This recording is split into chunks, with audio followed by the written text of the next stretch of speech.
lot of the common elements that are important to, say, multifamily, think of, traffic count, think of the quality of schools, think of the, really the demographics, which are ultra important to retail or multifamily. Those factors are much less important to industrial. All right. So, Neil, thank you for being my guest today. Welcome to A-List Conversations, and we're going to be talking about industrial real estate. You're a partner in your fund, and you have quite amassed a big amount of real estate. So this is great to be speaking to you today because we want to learn about industrial. How are you? Awesome. Thanks for having me, Julian. Doing great. Excited to share a little. We can go down a lot of different rabbit holes here on the industrial side, but I've been waist deep in the industrial game for the most part about 8 or 10 years now. Wow. So pre-real estate, what were you doing?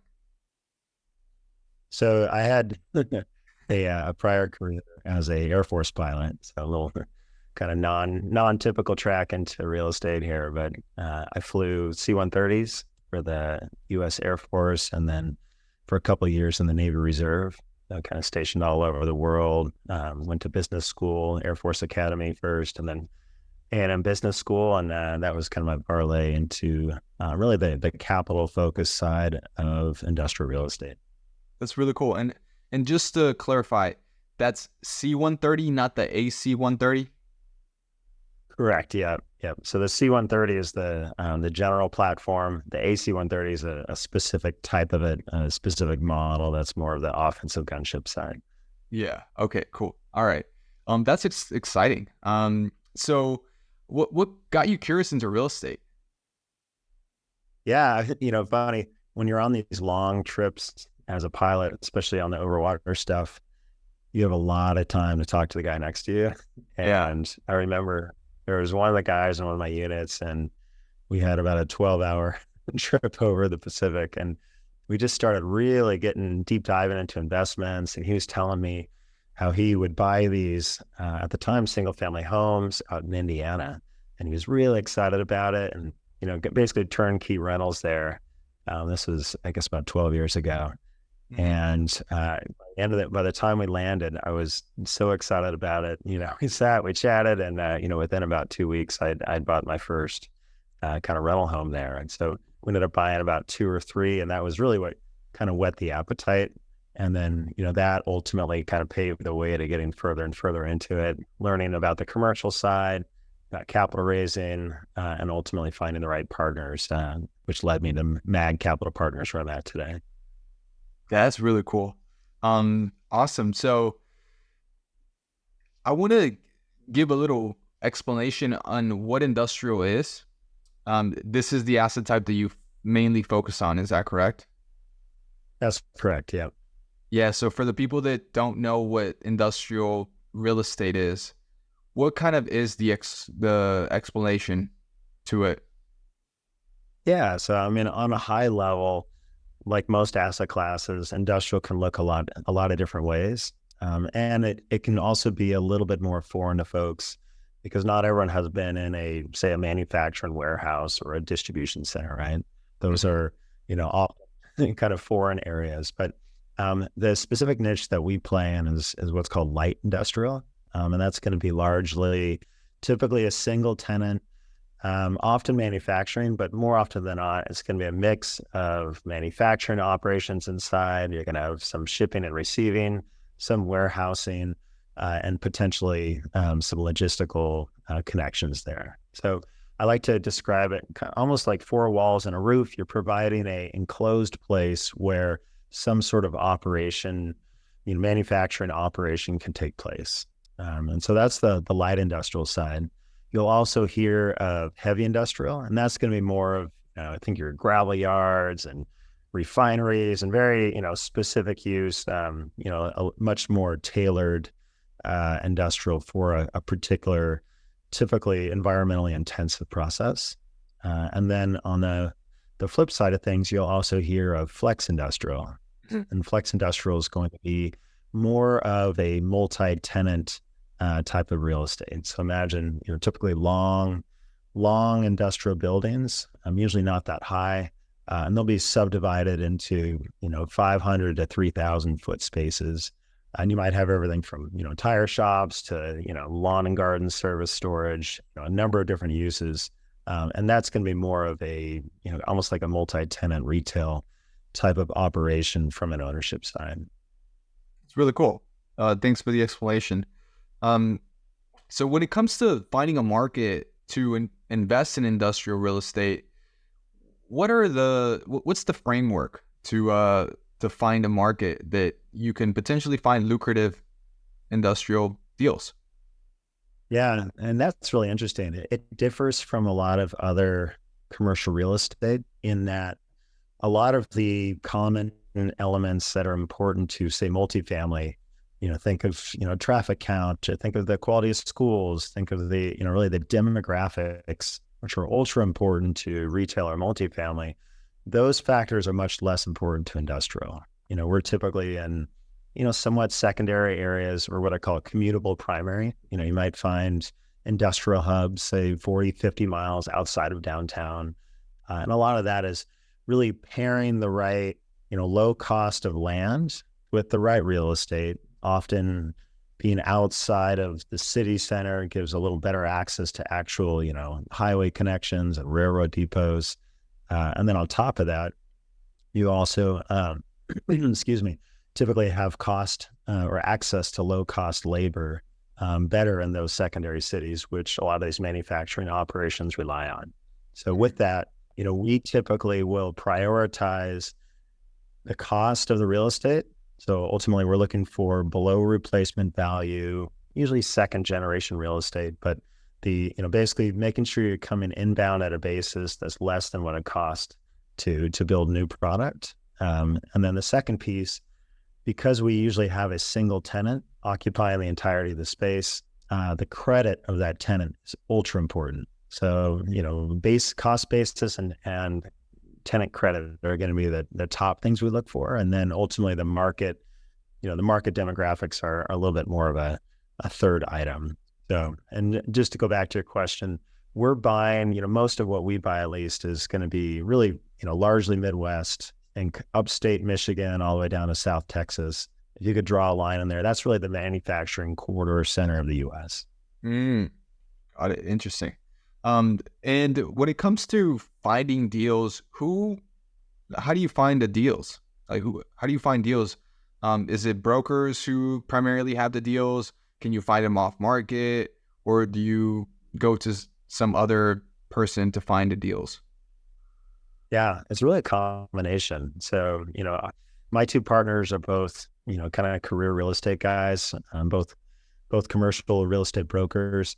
So they've been brokering, between the two of them over 50 years. So a lot of deep relationships there. So we'll work with, kind of conventional brokers. We'll also work with what are called sale leaseback advisors.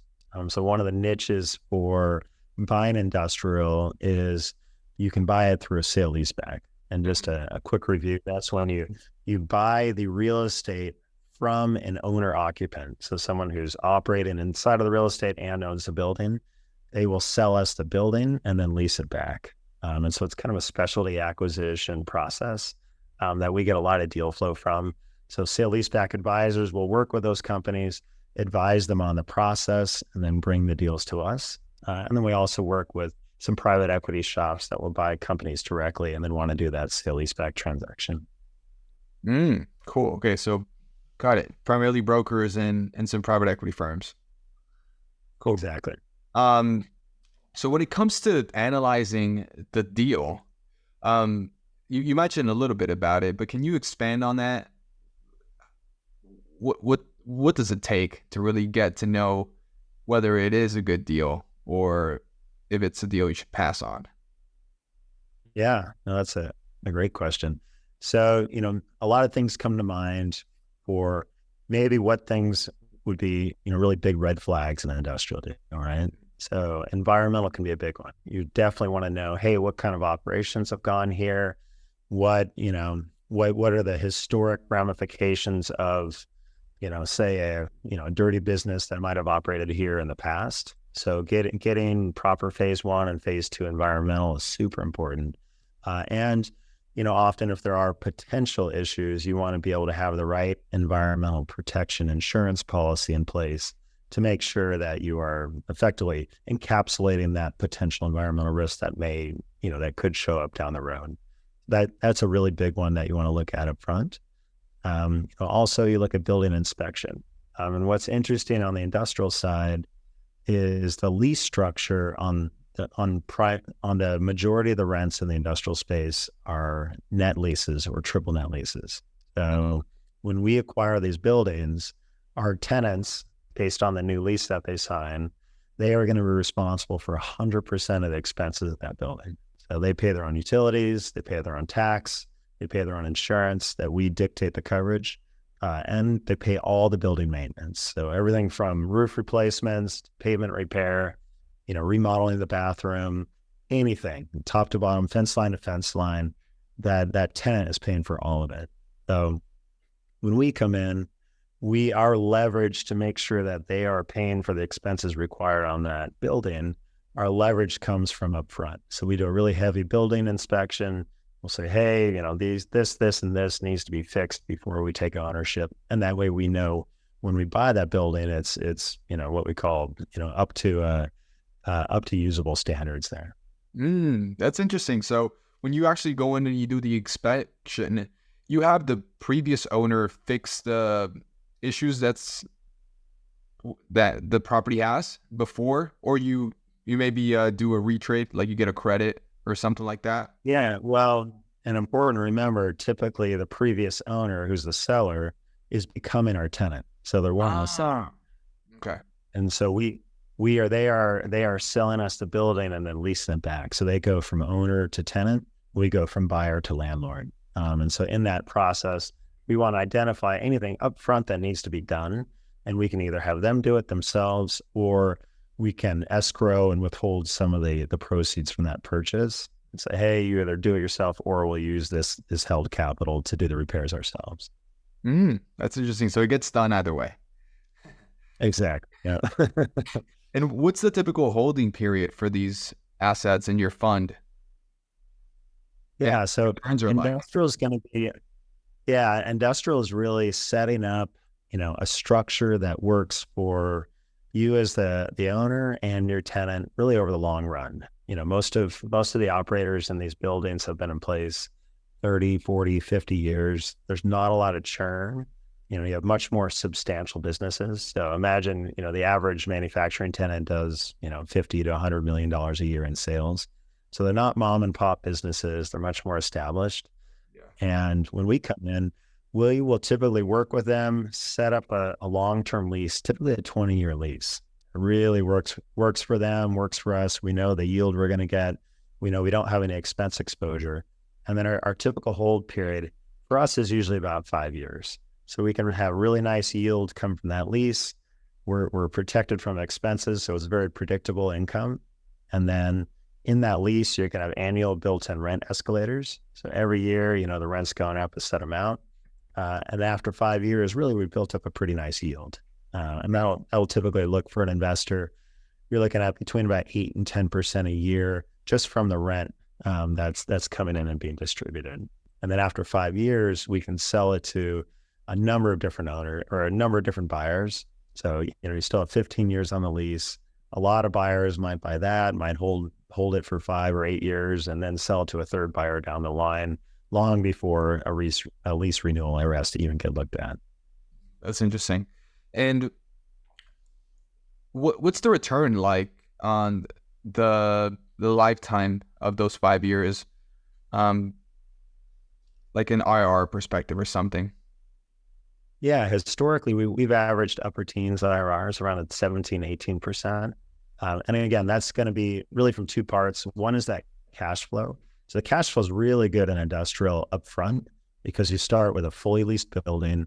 You are able to basically build the lease rate and the purchase price to kind of hit your target yield. So we typically look for 8% to start, and that's going to go up every year, typically to about 10%.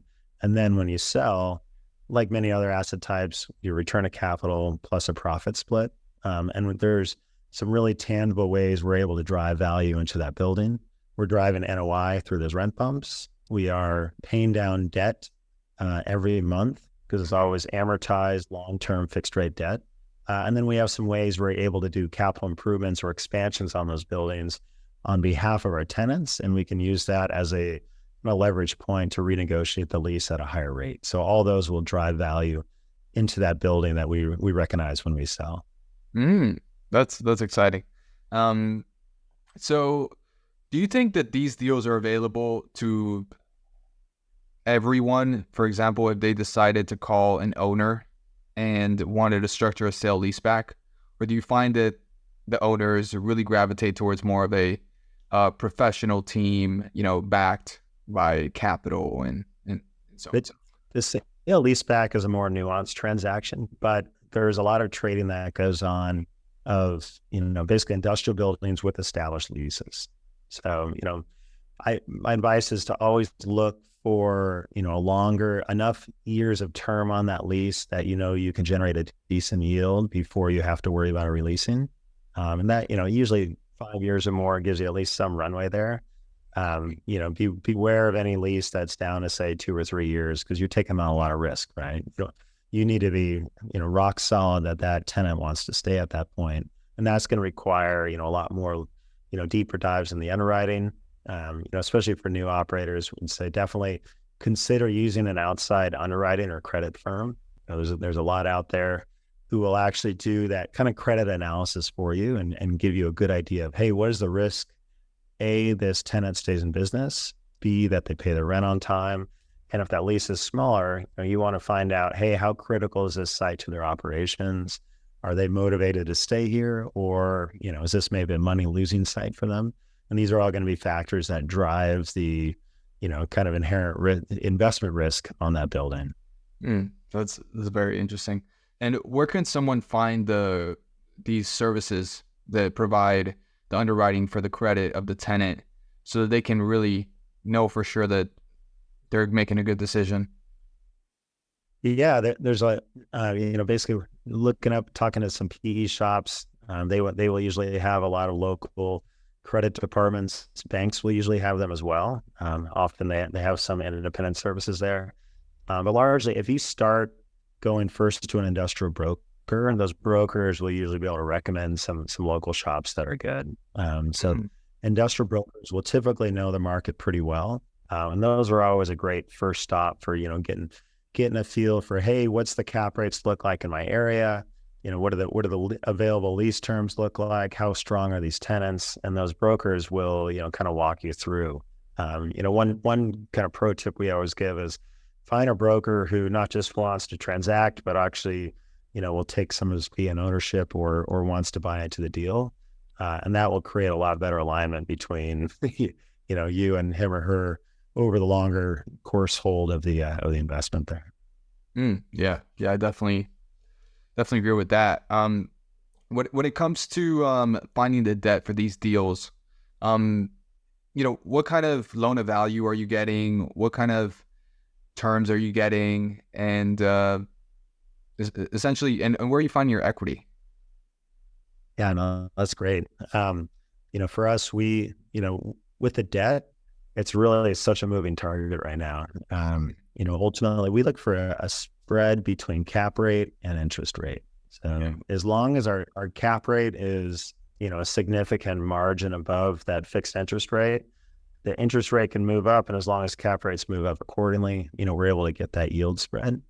Ultimately, you want to pair the right kind of debt with your investment. So if your investment is triple net, you have a very kind of more of a fixed income play. So you want to make sure that you have a fixed debt rate, because if your debt is variable and your income is fixed, that can put you in a bad spot. So you always want to pair the right kind of debt with the type of income you're bringing in. And then, right now we're taking less and less debt, to be honest. 2 years ago, it made sense all day long. Now, we do maybe 50 to 60% leverage, or, we're buying a lot of deals all cash. Just, right now the cash component almost, produces more yield than getting leverage. So, with those, our thought is we can either hold those long-term in cash, or if rates come back down to where debt's more attractive, we can refinance down the road and pull out some equity there. So, ultimately you just want to give yourself options there. And, being conservative is always, always the better bet when you're dealing with, more of a stable long-term play, like an industrial property. Yeah. Yeah. That's great. Where do you find your equity? Where do you typically find, investors, sponsors, these people that really like industrial as an asset class?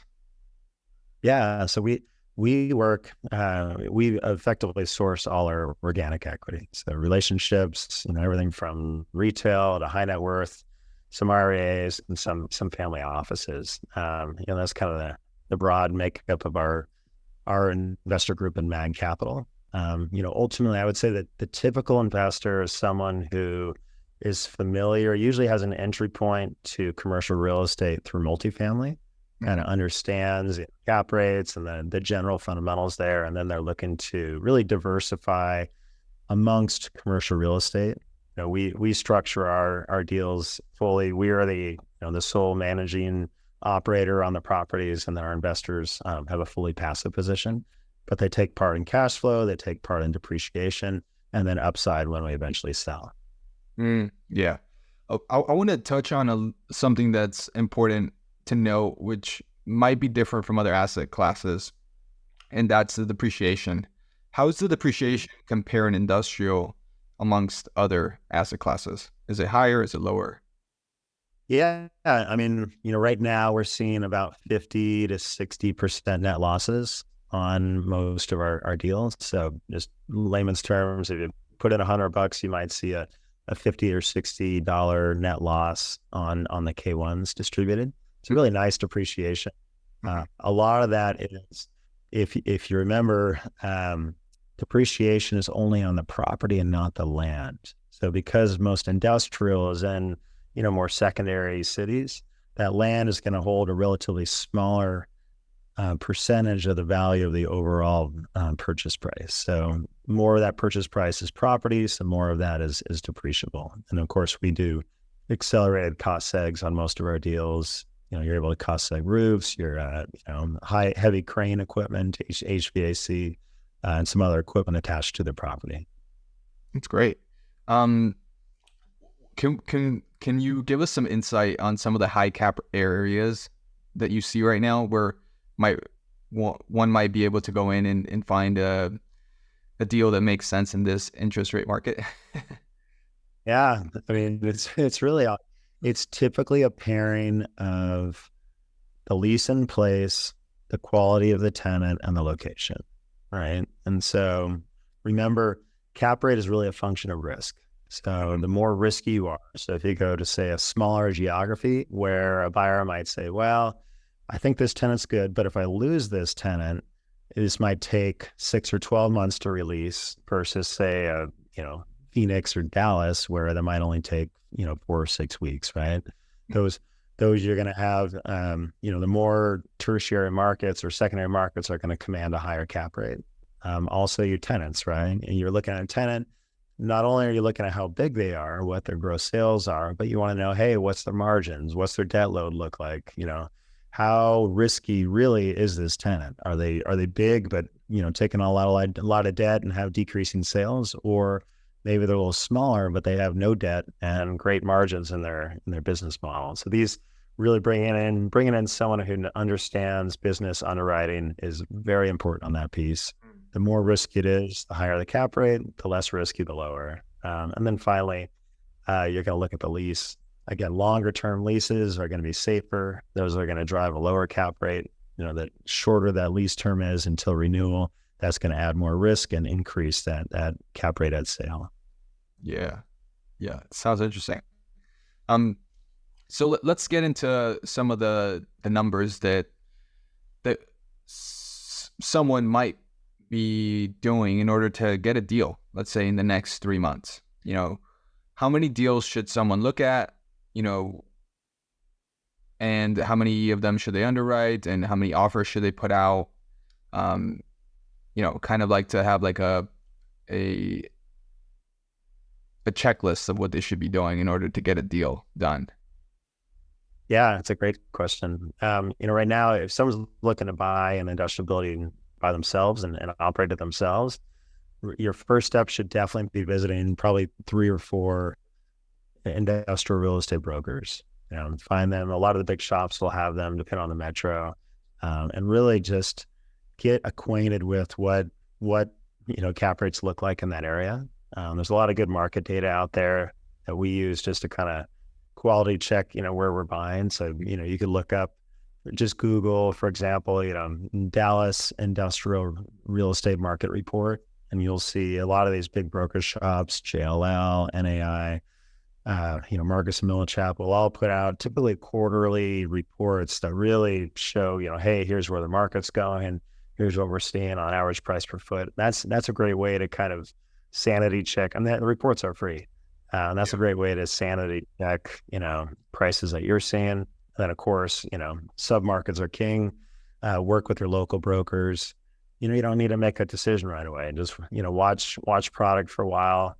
Just, walking the property is probably less important, and seeing the numbers behind that property is more important in the industrial space. So you really, just want to go through that quite a bit before, you start making offers. Gotcha. Okay, cool. All right. So when it comes to finding a partner to work with, you're one of the founding cap partners in your firm? I am, yeah. One of 3 partners. The 2 founders, Dax and Andrew, Dax Mitchell and Andrew G, started the firm in 2015, and I started working with them in 2016. Sounds good. So, how do you pick a partnership, or, how's that important to going into business? Oh, it's ultra critical, whether it's guys you're working with to, buy directly, or if it's, investment partners that you're considering coming in at. Industrials, it's a space where there's fewer operators, and there's a little bit more, maybe separation from what people know intrinsically. I recommend that people find an experienced operator to invest with first. It's a great way to learn. You can see the fundamentals, see the reports, see how, experienced operators are looking at these fundamental pieces, and start building up that expertise. And then, down the road, once you've kind of built that up, then it's a great time to branch off and, look at considering to do it yourself. Yeah. What kind of offer can we give to one of these operators in order to follow your advice? Like, what would be, appealing to them? Like if you're coming in wanting a partner or invest with them? Partner. Yeah. If you come in, really, I always tell people, just expect not to make a lot of money in your first deal. Your first deal, what you're making is experience, right? So, come in, be willing to bring something to the table. You can bring equity, you can bring due diligence, you can bring, a consolidation of people interested in bringing capital in. All those are great ways to get started. Meeting through REIs is a great way to start. Finding, maybe smaller operators who want to get started on maybe a smaller industrial property, or, work with brokerage shops to find larger properties, larger operators who've been doing it for a longer time. Yeah. That's a great offer to give to them. What about, for an investor perspective, what's a good offer to investors? Yeah. Coming in, you want to get an acceptable yield, figure out what makes sense. Where do you want to be in terms of cash flow? What level of risk do you want to take? And then ultimately, one of the big things is find out how long the sponsors like to play on each investment, right? Some guys like to hold 2 or 3 years, do more value add industrial. Some would hold 10 years if they could, and very different, kind of investment horizons. And then also, this goes for any sort of real estate investing. I think the quality of the sponsor, the trustworthiness of the sponsor, the reputation of the sponsor should always outweigh the quality of the deal. So, talk to other investors, go to REI groups, go to investor forums, just ask, go, hey, who's invested with industrial operators that, that you're happy with? And that's a great way to find, some operators, A, that have experience, and B, that have a solid reputation. So, in the risk profile, there's probably like, development deals up here, multifamily, and then industrial is usually a little bit more in the middle. And a lot of that comes from the lease structure. It's cash flow. You're not going to hit 40% deals very often, but you can pretty consistently hit, upper teens IRRs, just because you're locking in so many of the variables up front. You're locking in the lease, you're locking in the debt. The world can do a lot of things, in the next, say, 18 to 24 months. But once you kind of acquire these properties, really you're protected from a lot of that craziness out there, while you just enjoy the fruits of the investment. Mm-hmm. Yeah. Yeah, that's definitely a great way. If you were to say, like, what are the three biggest risks on a industrial deal for someone to definitely be aware about, what would you say? I mean, the biggest risk is going to be tenant credit, right? So typically, because they're typically occupied by either a single tenant or a smaller number of tenants than, say, multifamily, you need to be really put a lot more emphasis on the quality of the credit of those tenants. So I would say that's probably your biggest one. The second is going to be, I would say, building/environmental issues. And so those, just have a proper building inspection done, have a proper environmental report done. That's the latter is really important, because you can inherit a huge world of liability and problems if you don't know what you're looking for. So there's environmental consultant inspectors in every market. They know what they're doing, they know what they're looking for, and it's worth their weight in gold. And I think a third risk is really, between those two,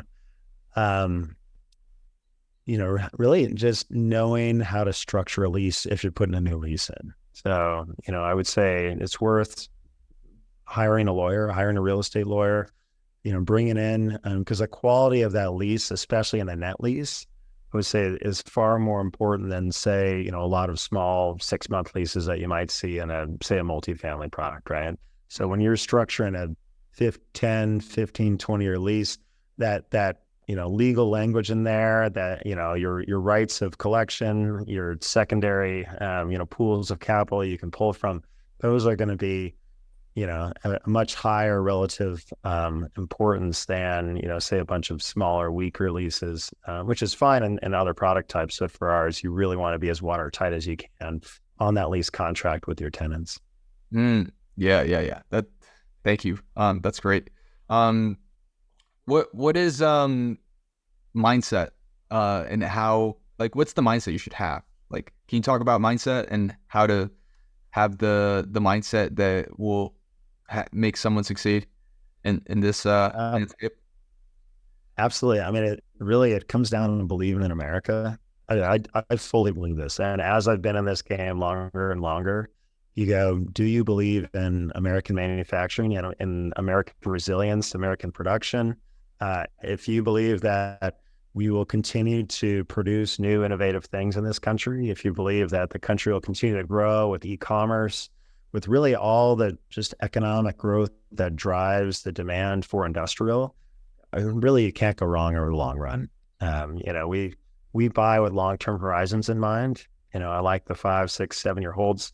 These are intrinsic pieces to really what we see, in the American economy and in these markets and submarkets, that there's no way with the increasing level of demand that these assets will lose in the long term. So that's, I think, if you come in with that mindset, investing in industrial is really a strong way to go. Yeah. Well, who has been a big influence in your life, and in terms of mentorship or guidance that you also recommend that someone go out and get for themselves? Yeah, I mean, for me, it was meeting my partners. I came, more from a capital mindset and, almost a more sales mindset for how to position these investments, and building relationships with investors. But, for me, I identified, hey, where can a partnership bring the most value, right? My partners have decades of, real estate experience, of brokerage experience, of debt, all those pieces that, I was a little weaker on. And when we pulled all that together, it just was magic. I also learned a lot from my investors. I talked to, I've had guys I've invested with for 10 years across different enterprises, different deals, and hearing, just listening to, what they're feeling, what their concerns are, and listening to enough investors where, you have an aggregated idea of how do I need to structure these deals to kind of meet the needs of my investment partners. I think those are probably the two areas I pay the most attention to, if you will. Yeah. That's great. Since you mentioned you're mostly in the capital markets area, what would you say are your five, bullet point must-dos in order to keep yourself really strong with your investors and keep building that relationship and value? Oh man, let's see, communicate early and often. Uh-huh. If even in the Air Force, we used to say bad news doesn't get better at times. So just things don't always go to plan. But if they don't, just communicate. Say, hey, this is what's going on. This is our evaluation of it, and this is our plan forward. And people they understand. They work with you. They understand. Hey, we got a responsible captain guiding the ship here, and I think that's absolutely huge. Doing what you say you're going to do. Everything from, hey, I'll follow up with this call with an email, or I'll call at this time, or all these things. Just building trust, right? I mean, there's so much trust involved in investing, especially in private placements or investing with a partner. Really that those micro trust points that you can either build or you can degrade on, and it's so important to be consistent on that. Be thorough on your due diligence. I think that's maybe more of an operational thing, but ultra important. People want to know, hey, even if you're not communicating every last, component of, inspection results and this or that, they want to know, hey, you're being ultra, responsible, professional, and comprehensive in managing both money and real estate. And it's really, it's a huge responsibility. We have a large component of a lot of people's retirements that we're in charge of, and that, just understanding the gravity of that and treating it with the right respect, I think is ultra important. So I think, that's a couple offhand that come to mind. Yeah, that's great. How do you schedule your day for fulfillment? For your fulfillment, for the fulfillment of your business. Can you share any frameworks or any tactics? Yeah, I'm a scheduling, as my wife calls, she's German. She calls me a schedule Nazi, but but I am, I just top to bottom. It's very strict, and when it's on the calendar, I kind of build around that. I build time for my team.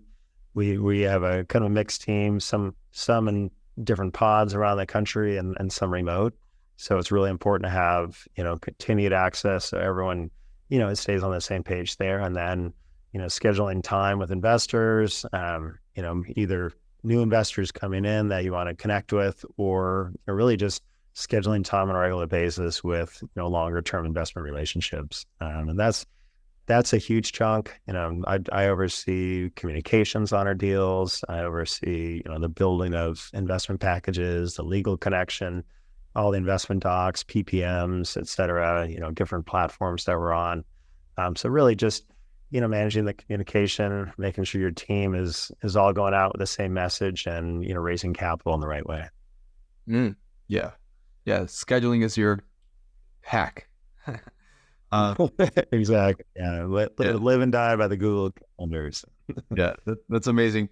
Do you have any kind of recommendation for a book that you think people should read if they're coming into this? that maybe is not talked about as much that helped you? Yeah, I mean, there's not a lot of industrial books. I have a commercial real estate friend. He's a broker, Justin Smith. He's out of LA. He's written two or three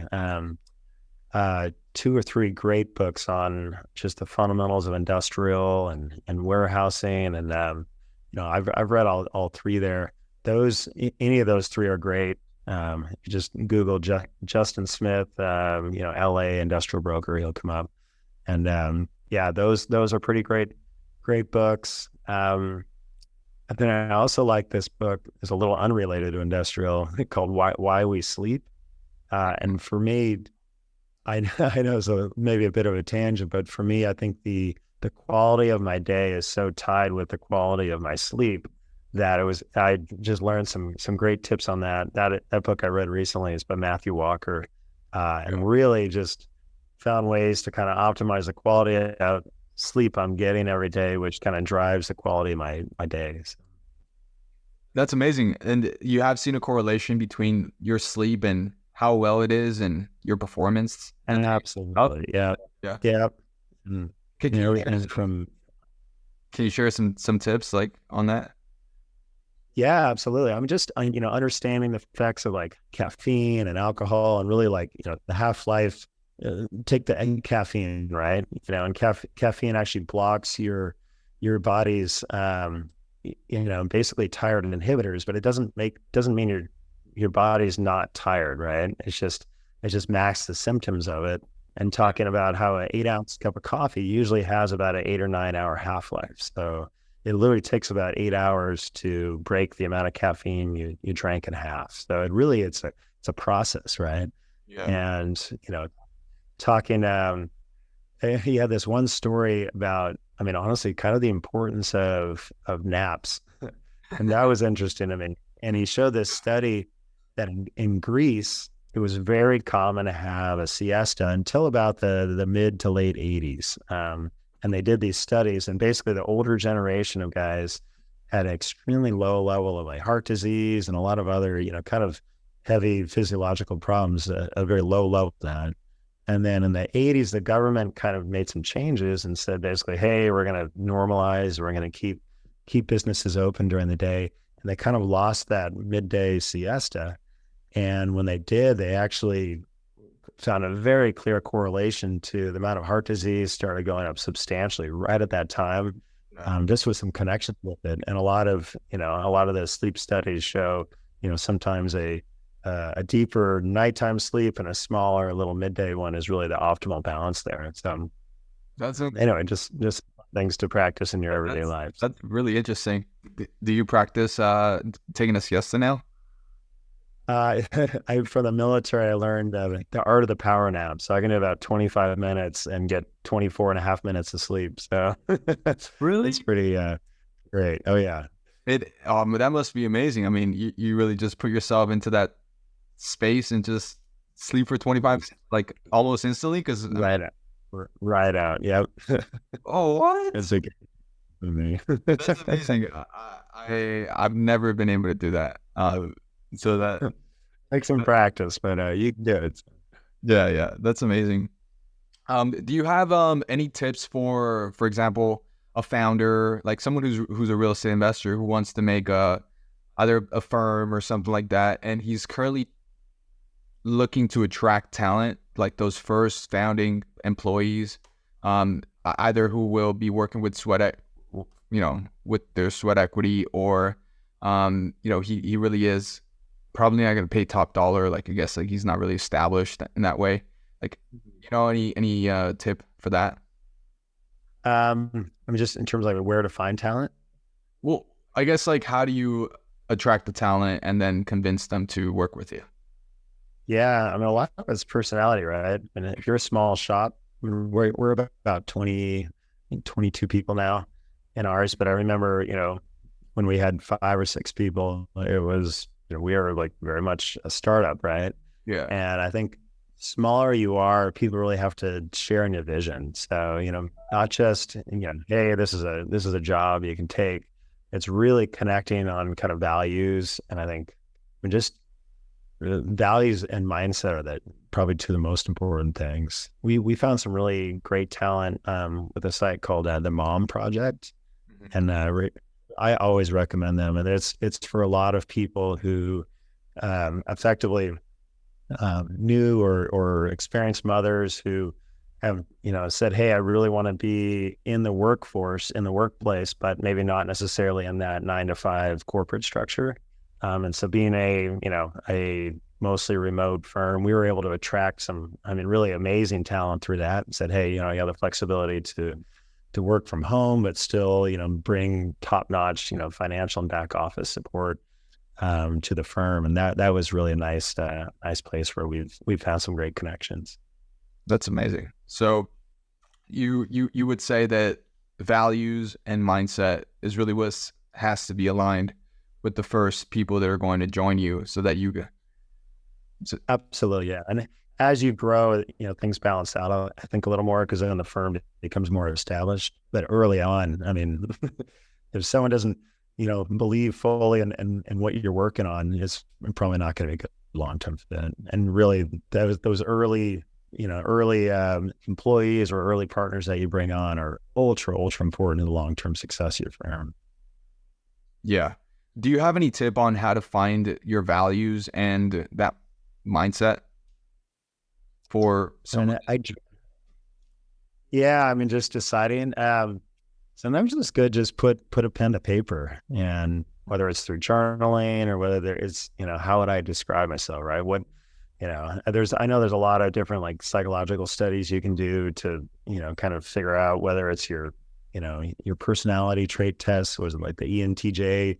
I forgot the name of that study. You know what I'm talking about? Yeah. That's probably good. Yeah. There's a lot of research out there in the psychology world of, how to kind of, more objectively list and figure out, what your mentality is and what your mindset is. And then values is kind of just who you are, what's made you your person, right? Your background, it's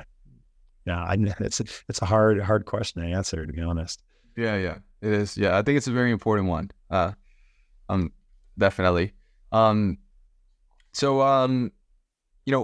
What do you see as your vision for the next, 3 years, that you want to accomplish? Like, what gets you up? What wakes you up in the morning? Yeah, for me, it's keep building a great team.